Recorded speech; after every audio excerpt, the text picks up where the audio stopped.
आमद है। अभी अगले हफ्ते में देख लेना रमज़ान आ जाएगा, रमज़ान शुरू हो जाएगा, रोज़े रखने शुरू कर देंगे, फिर कहा जाएगा ये पहला अशरा जा रहा है, अगले जुमे ऐलान हो गया दूसरा अशरा शुरू हो गया है। फिर सुनते थे आखिरी अशरा जो रमज़ान का क्या है, मगज़ है, सारे रमज़ान की हासिल है, वो आखिरी अशरा भी शुरू हो गया। फिर देखो साथ ही क्या तकमील कुरान की तकरीबात शुरू हो जाएंगी कि आज फ़लाँ हाफिज़ ने कुरान मुकम्मल कर लिया, फ़लाँ ने कर लिया।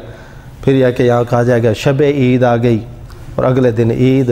देखो इस तरह से महीना तेज़ी से गुज़र जाएगा, चुटकियों में जिसे कहते हैं ना, चुटकियों में महीना गुज़र जाता है। तो फ़ायदा उठाने वाले फ़ायदा उठा लेते हैं, महरूम लोग महरूम रह जाते हैं। ये महीना तेज़ी से गुज़र जाता है। इसलिए इस मेहमान महीने की कदर यह है कि हम भी इसके लिए अपने औकात को फारिग करें, जितना ज़्यादा हो सके इस महीने में इबादत करें। आम तौर पर यह समझा जाता है कि रमज़ान का महीना बस रोज़े और तरावी का महीना है, ऐसा नहीं है, बल्कि रमज़ान का महीना एक खुसूसी तरबियत का महीना है। जितना जो आयत मैंने पढ़ी थी, मैं तुम पर रोज़े इसी तरह फ़र्ज़ किए गए जिस तरह तुमसे पहले लोगों पर फ़र्ज़ किए गए। इसकी वजह ज़िक्र फरमाई लअल्लकुम तत्तकून, ताकि तुम मुत्तकी बन जाओ। गोया कि रमज़ान का महीना एक ऐसा तरबियती कोर्स है कि अगर आदमी आदाब से ये महीना गुजार ले तो आदमी मुत्तकी बन जाएगा, तकवा की सिफत उसको हासिल हो जाएगी। तो ये तकवा की खासियत उसको हासिल हो गई तो बकिया साल भी उसका आसानी से गुजर जाएगा, तकवे के साथ ही गुजरेगा। इस तरह के देखो ये 11 महीने जो हैं हमारे, ताजिर लोग अपनी तिजारत में लगे रहते हैं, मुलाजिम अपनी मुलाजमत में, यानी दुनिया भर के कामों में मसरूफ़ रहते हैं। तो दुनियावी जो उमूर हैं अगरचे वो जायज़ भी हों, इनकी खासियत यह है कि ये आदमी को आहिस्ता आहिस्ता अल्लाह ताला से ज़रा दूर ले जाते हैं, आदमी की गफलत का सबब बन जाते हैं। आदमी ज़्यादा वक़्त कहाँ गुजारे, बाज़ार के अंदर, तो इसका लाजमी असर और ख़ासा ये होगा आदमी पर कि ज़िक्र अज़कार से और तिलावत वगैरह से ज़रा गाफिल हो जाएगा, तो बंदा अपने रब से ज़रा दूर हो जाता है। तो ये रमज़ान का महीना अल्लाह ताला ने ख़ास अपने कुर्ब का महीना अता किया है कि जो बंदे अपने रब से दूर हो गए थे, अल्लाह ताला ने कि हम तुमको एक ऐसा महीना अता कर रहे हैं कि ताकि तुम हमारे करीब आ जाओ, तो इसके अंदर तुम्हारी तरबियत होगी। अब इसके अंदर रोज़ा भी रखा जाएगा, तरावी भी पढ़ी जाएंगी। अहम इबादतें तो ये दो ही हैं। इसके अलावा ज़िक्र अज़कार की कसरत, तिलावत कुरान जीद, जिसका कुरान का जो ख़ास ताल्लुक़ है, कुरान का जो ख़ास ताल्लुक़ है रमज़ान के साथ, तो कुरान की तिलावत की कसरत। अक्सर हज़रात ये हुफ़ाज़ हैं, हुफ़ाज़ दौर करते हैं। ख़ुद नबी करीम सल्लल्लाहु अलैहि वसल्लम हज़रत जिब्राईल अलैहिस्सलाम के साथ बैठ कर दौर किया करते थे रमज़ान के महीने के अंदर। आखिरी जब रमज़ान आया तो आप ने 2 मरतबा दौर किया। जितना कुरान नाजिल हो चुका होता था वो सारे कुरान का रमज़ान के महीने में दौर होता था। तो तिलावत की कसरत, नवाफिल का अहतमाम, जितनी भी नफली बातें, देखो तहज्जुद के लिए उठना आम दिनों में ज़रा मुश्किल होता है, जबकि रोज़ों के अंदर तो उठना ही उठना है। रोज़ों के महीने में सहरी खाने के लिए उठेंगे, ज़रा आदमी थोड़ा पहले उठ जाए, वज़ू करके 2, 4, 8 नवाफिल अदा कर ले, तो तहज्जुद की अदायगी और इसका मामूल बनाना रमज़ान के महीने में आसान है। और अगर पूरा महीना आदमी मामूल बनाए तो इंशाअल्लाह बकिया 11 महीने में भी इस मामूल को बाकी रखना आसान होगा। इशराक भी पढ़ना कोई मुश्किल नहीं। देखो यहाँ पर मस्जिद में नमाज़ पढ़ेंगे आदमी, हुफ़ात तो अक्सर तिलावत करते हैं, तो तिलावत में मसरूफ़ हो जाए, अपना पारा याद करें, और फिर यह है कि जब सूरज चढ़ जाए, इशा वक़्त हो जाए, तो इशा के नवाफिल पढ़ लें। फिर आदमी बेशक आराम कर ले, फिर रात को नींद पूरी नहीं हो सकी, आराम करे, और फिर चाश्त के वक़्त में नवाफिल पढ़ ले। और इसी तरह सलातो ज़वाल का भी अहतमाम करे, ज़वाल होते ही कम अज़ कम 4 रकअतें पढ़े, या ऐसी शुमार होंगी जैसे कि तहज्जुद में पढ़ी। अव्वाबीन का भी अहतमाम करे, रात को तरावी की 20 रकअतें तो पढ़नी है, तो नवाफिल का भी अहतमाम हो, ज़िक्र अज़कार का भी।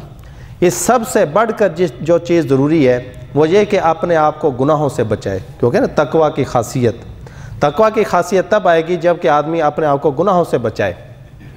वरना ये कोई अक्लमंदी नहीं कि आदमी अपनी ज़ुबान को हलाल चीज़ों के खाने से तो रोके हुए है, कि देखो खाना पीना नहीं कर रहा, रोज़ा जो रखा हुआ उसने, हलाल चीज़ के खाने से तो रोक रखा है, लेकिन हराम से अपनी ज़ुबान को ना रोके। ये ज़ुबान उसी तरह चल रही, गीबत भी कर रही, चुगलियाँ भी कर रही है, दूसरे बदगोई भी हो रही, دوسروں کو اسی زبان کے ذریعے سے کہ ایذا اور تکلیف بھی پہنچائی جا رہی، تو پھر بتلائیے کہ اس زبان سے اگر آدمی نے جھوٹ بولنا نہیں چھوڑا، غیبت کرنی نہیں چھوڑی، اتنا چغلی کرنا نہیں چھوڑی، تو پھر ایسے روزے کا جو روحانی جو ایک فائدہ اس کو حاصل ہونا تھا اس سے آدمی محروم ہو جائے گا۔ فریضہ ادا ہو جائے گا اس کا، لیکن آداب کی رعایت نہ رکھنے کی وجہ سے اس روزے کی جو برکات نصیب ہونے تھی اس سے آدمی محروم ہو جائے گا۔ تو کامل درجے کی برکات تب نصیب ہوگی جبکہ آدمی اپنے آپ کو گناہوں سے بھی بچائے، اور اس مہینے میں گناہ سے بچانا کوئی مشکل نہیں، اپنے آپ کو گناہ سے بچانا کوئی مشکل نہیں۔ دیکھیں گناہ کے محرک اور سبب کتنے؟ دو، ایک یہ انسان کا اپنا نفس اور دوسرا شیطان، اور حدیث میں آتا ہے کہ شیاطین کو تو جکڑ دیا جاتا ہے، لو مومنین کے حق میں بے اثر ہو جاتے ہیں، لو اپنا اثر ایمان والے کے اوپر نہیں دکھا سکتے۔ نتیجتاً ایک محرک تو ختم ہو گیا، دوسرا محرک ہے نفس۔ اس نفس کے لیے بھی اللہ نے انتظام کیا کہ فرشتوں کی ڈیوٹی لگائی ہے، وہ ہر وقت ندائیں دیتے رہتے ہیں، یا باغی الخیر اقبل یا باغی الشر اقصر، اے خیر کو طلب کرنے والے تو آگے بڑھ، اے برائی کو طلب کرنے والے تو رک جا۔ یہ فرشتے کی ندائیں ملکی ہے، یہ اسے ہم ظاہری کانوں سے نہیں سن سکتے، جس طرح فرشتوں کو ہم ظاہری آنکھوں سے نہیں دے سکتے، بلکہ یہ دل کے کانوں سے ان کی آواز سنی جاتی ہے۔ اسی کا اثر یہ ہوتا ہے کہ دیکھو ابھی بھی تو اذانیں ہو رہی ہیں، لیکن لوگوں کا رجحان مساجد کی طرف نہیں۔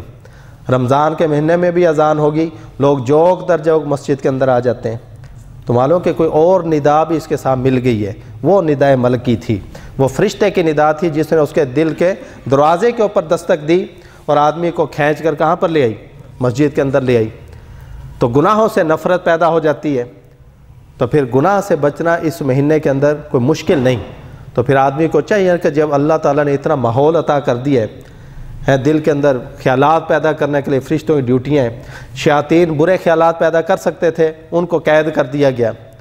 اب آدمی کو چاہیے کہ بس اپنا تھوڑا سا یعنی تھوڑی اس کی طرف توجہ کرے تو آدمی گناہ سے بچ سکتا ہے، باقی کو نہ بچنا چاہے تو اس کا کوئی حل نہیں ہے، اس کا کوئی حل نہیں ہے۔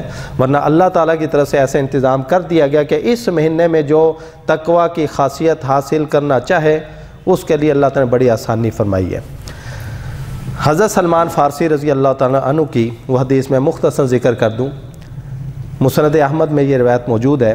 حضرت سلمان فارسی رضی اللہ تعالیٰ فرماتے ہیں کہ نبی کریم صلی اللہ علیہ وسلم نے شعبان کی آخری تاریخ میں ہمیں خطبہ ارشاد فرمایا، اس میں فرمایا کہ قد اذلکم شہر عظیم شہر مبارک، کیا لوگوں تمہارے اوپر ایک بڑا عظمت والا مہینہ، بڑی برکت والا مہینہ سایہ کرنے والا ہے، یعنی رمضان کا مہینہ تمہارے اوپر آنے والا ہے۔ یہ ایک دن پہلے آپ خطاب کر رہے ہیں، اور میں کہ شہر فیہ لیلۃ خیر من الف شہر، یہ ایک ایسا مہینہ ہے کہ جس کے اندر ایک رات ایسی ہے جو 1000 مہینوں سے بہتر ہے، وہ لیلۃ القدر ہے۔ لیلۃ القدر 1000 مہینوں سے بہتر ہونے کا معنی یہ، اس ایک رات کے اندر عبادت کر کے اپنے رب کی قرب کی جتنی منزلیں آدمی طے کر سکتا ہے، اتنی 1000 مہینے کی راتوں کی عبادت میں بھی آدمی حاصل نہیں کر سکتا۔ گویا کہ اللہ کے قرب کی طرف جو سفر ہے اس کے اندر تیزی آ جاتی ہے، تو اتنی تیزی سے آدمی سفر کرتا ہے کہ ایک رات کی عبادت سے اتنا اللہ کے قریب ہو جاتا ہے جتنا 1000 مہینے کی راتوں کے اندر آدمی بیداریاں کر کے اللہ کی عبادتیں کر کے آدمی سفر کرتا ہے۔ فرمایا کہ اس کی ایک رات ہی 1000 مہینے سے بہتر ہے۔ نیکیوں کی قدر و قیمت بڑھا دی جاتی ہے۔ فرمایا کہ جو آدمی اس مہینے کے اندر نفل ادا کرے تو فرضوں کے برابر اس کو ثواب عطا کیا جاتا ہے، اور جو ایک فریضہ ادا کرے تو 70 گنا اس کا ثواب بڑھا دیا جاتا ہے۔ فرمایا کہ اس کے دن کے روزے کو اللہ نے فرض قرار دیا ہے، رات کے قیام کو تطوع قرار دیا ہے، یعنی یہ سنت موقدہ ہے۔ اور فرمایا کہ یہ شہر الصبری، صبر کا مہینہ بھی ہے، اس لیے کہ اس میں آدمی کو عملی طور پر صبر کرنے کا کیا ہے، یہ عملی طور پر آدمی کو اس کا تجربہ ہوتا ہے۔ صبر کیا ہے کہ آدمی اپنے نفس کو روکے، تو اس کے اندر بھی آدمی کیا کھانے پینے سے، شہوات سے، لذات سے آدمی اپنے آپ کو روکتا ہے، تو یہ صبر کا مہینہ ہے۔ وَالصَّبْرُ ثواب الجنہ، اور میں کہ صبر کا ثواب جنت ہے۔